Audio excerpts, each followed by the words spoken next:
Hello. I was recently asked to make a video explaining the process of my whole transition through the NHS. So I've painstakingly spent about half an hour writing everything out. I keep all of my documents together in a big folder.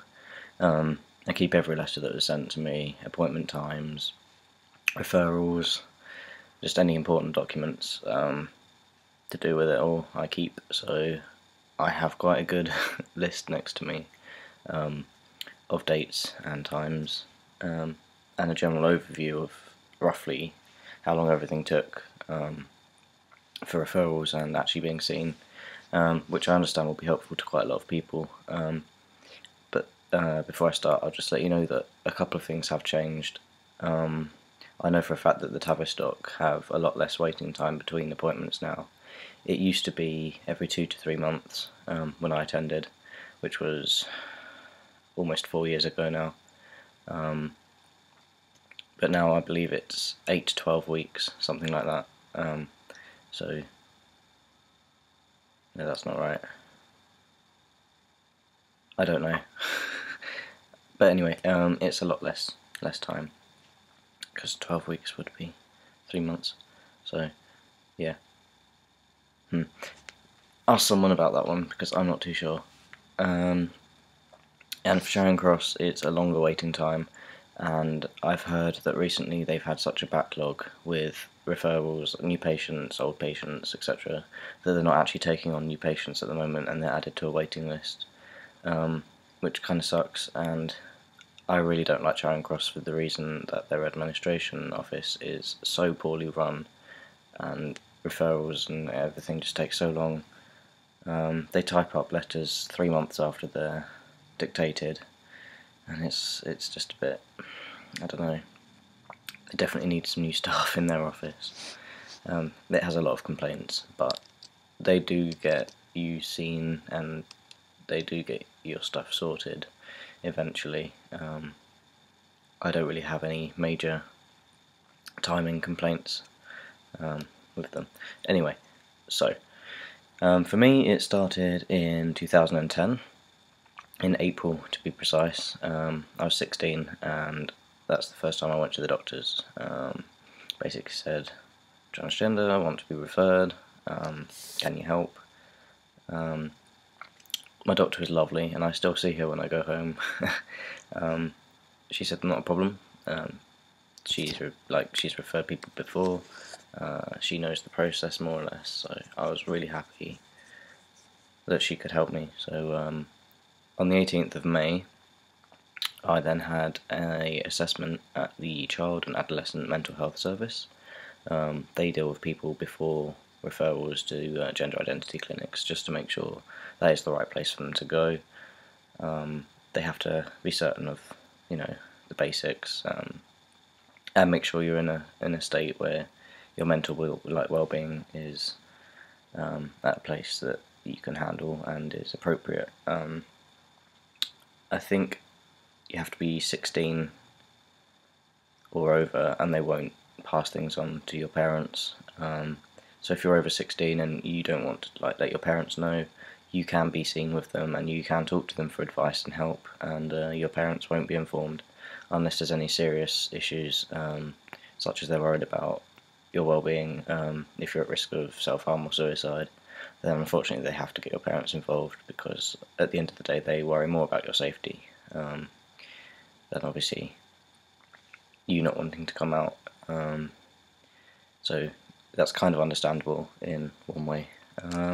So yeah, from there they said I only had one appointment there. They said that they'd refer me straight away. They weren't concerned about me in any way. So they sent off a referral to the Tavistock in London, and I had my first appointment there on the 24th of September. I was 17 then, and I had appointments there every 2 to 3 months, until around sort of July or August 2012. So this is from 2010 to 2012. So I went on the 24th of September, the 8th of December, the 3rd of February 2011, 31st of March, 25th of May, and and then up until sort of July, yeah. On the 12th of January 2011, Tavistock was sent a referral to Charing Cross, but they denied it because I wasn't 18 yet, even though I was going to be 18 in less than a month, well, just over a month. They said they couldn't process the referral until I was 18 years old. So from there, the 12th of January again, I changed my name legally by deed poll. On the 10th of March 2011, Tavistock made a referral to the University College London Hospital to see an endocrinologist. They deal with hormone blockers, primarily in people who are under 18 or not in the care of an adult GIC, which I wasn't at the time. So on the 14th of March, only 4 days later, I had an appointment. They apologised for the time that it was so short, but they had an opening and they could get me in straight away, so I wasn't one to pass it up, so I went there. On the 22nd of March 2011, I received a new NHS number with my details changed because I'd changed my name by deed poll. On the 5th of April, I had another appointment at the University College London Hospital. I'll call it UCLH for short. I underwent quite a few series of tests for blockers. They do blood tests, they do scans, what else is it? X-ray of your hand, and I think that was it. Well, they just do a physical exam where they just look at you, but it lasts no longer than a minute at all. I had all but the ultrasound scan on that day, and I had to go back on the 4th of May for that one. On the 8th of June, I had a follow-up from all of those tests to discuss the results. Between June and September of 2011, I also attended the Tavistock. Every week we had support meetings. There was a group of about 15, 20 of us, about 15 I'd say, all people who attended the Tavistock.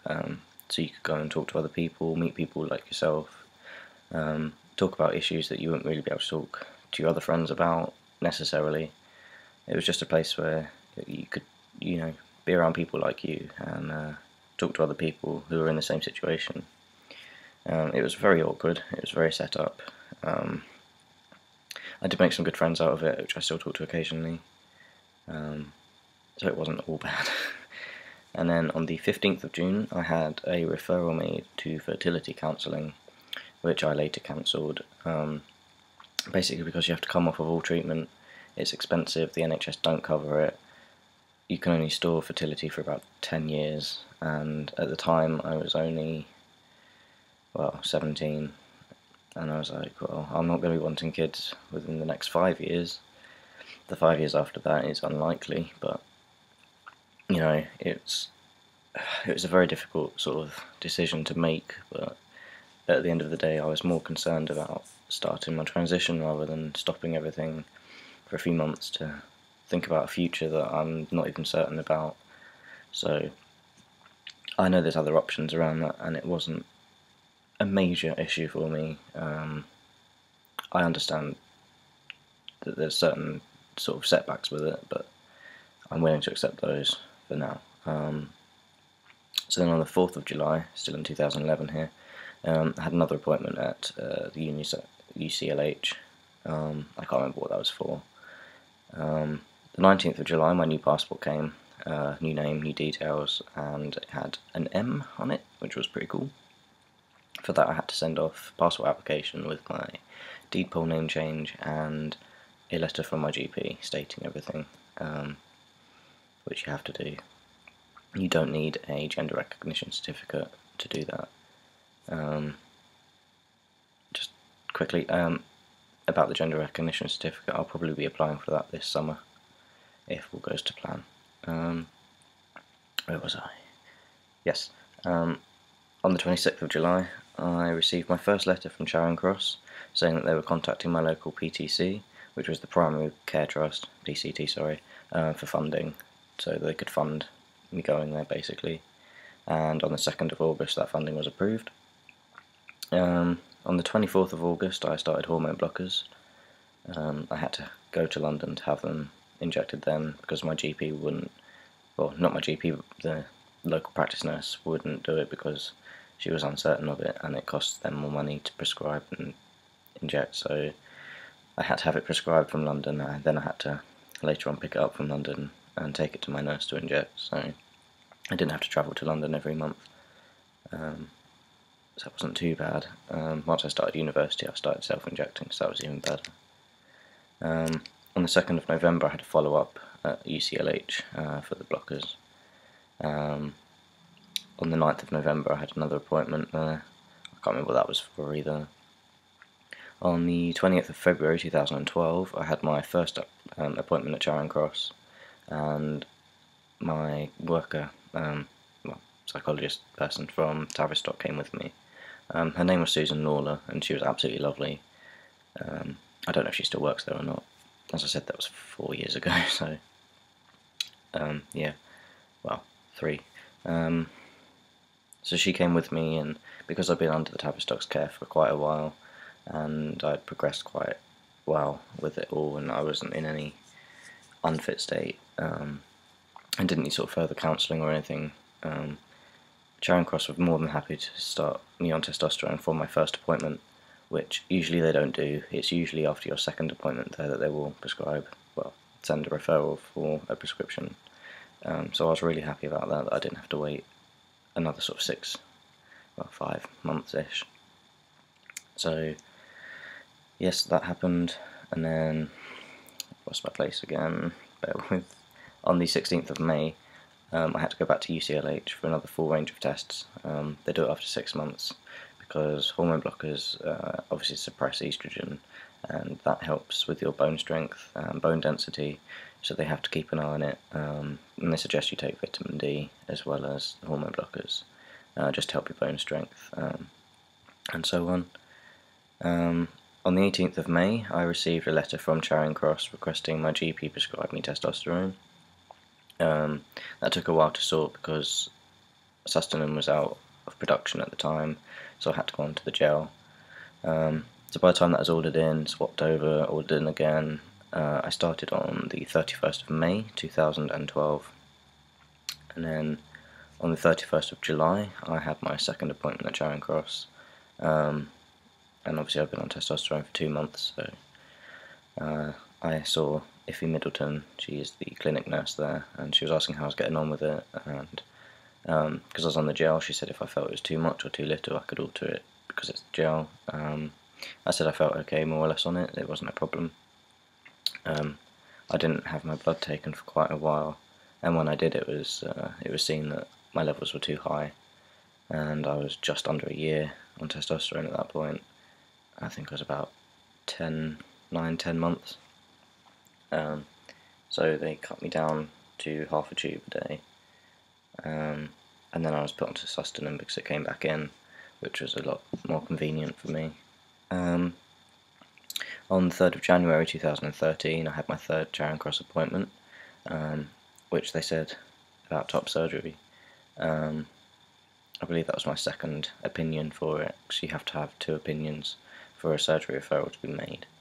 And then, just over a month later, on the 19th of February, my referral letter was sent to my GP, and then I had to go to my GP and request which surgeon and how to contact, so they could send the funding off and hear back from my surgeon, well, the surgeon of my choice.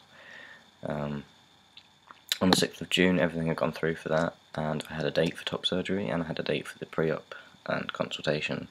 They merged my pre-op and consultation into one because of the distance I had to travel, and it was just a preference really. So that was with Andrew Yelland at Nuffield in Brighton. On the 4th of July 2013 I had that consult and pre-op, which didn't really last that long. I think it was just over an hour for the two, and that was all fine, and I requested Perry, as you'll probably know from my other videos. And then on the 22nd of July I had the surgery myself, of course I did. I had the surgery, which went absolutely brilliantly, and just under a month later, I had my 4th appointment at Charing Cross on the 13th of August. And they were basically asking how I found it, how I was feeling, did I want to continue like further with lower surgery, etc., which I was like, yes, I do. So now everything's sort of kind of, yeah. I'm waiting for next month on the 27th of February would be my 5th Charing Cross appointment, and it's my first bottom surgery surgical review. So I'll probably see them again in the summer for my second one, and I'm hoping after that I will have a referral sent, probably to the London team for lower surgery, which is pretty cool. So yeah, that's in-depth timeline from April 2010 to now. So yeah, that's almost 4 years, and within that time, well, you can see I've come quite far, considering you have to have so much sort of, not counselling as such, but reviews, referrals, which take months, and then by the time you get an appointment, especially with Charing Cross, and then referrals for surgery and starting hormones and stuff. It's quite a complicated, long process, but it's absolutely worth the wait.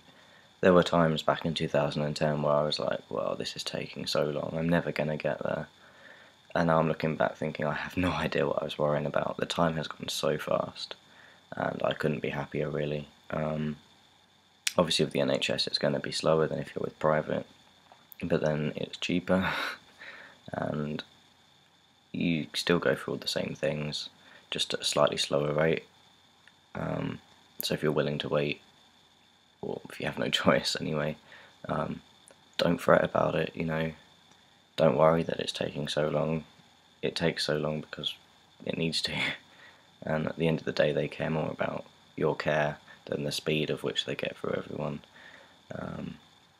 which is an ultimate priority, obviously. It's the NHS, they're there to care, so I know a lot of people have mixed opinions about them, but I've not had any problems at all, nothing major. The only small things would be the prescriptions and crossover between GPs, because there's a lack of communication. There's certainly a lack of communication with Charing Cross, so if you do have referrals or you're waiting to hear back from them, chase them up, give them a ring, email them, anything that will speed it along, because they do need a bit of a kick sometimes. But yeah, I hope that was helpful for people. If you're aware of any changes to systems, or if anything's been altered since I last went, you know, just put a comment down there so other people can see that. As I said with the Tavistock, I know that their times have changed, but I can't remember exactly how long it is now or when they make referrals. So yeah, good luck with your transition if you're transitioning, or if you're just here because you found yourself here. Hello, and I hope you learnt something. Yeah, so cool. I'll end it there. Bye.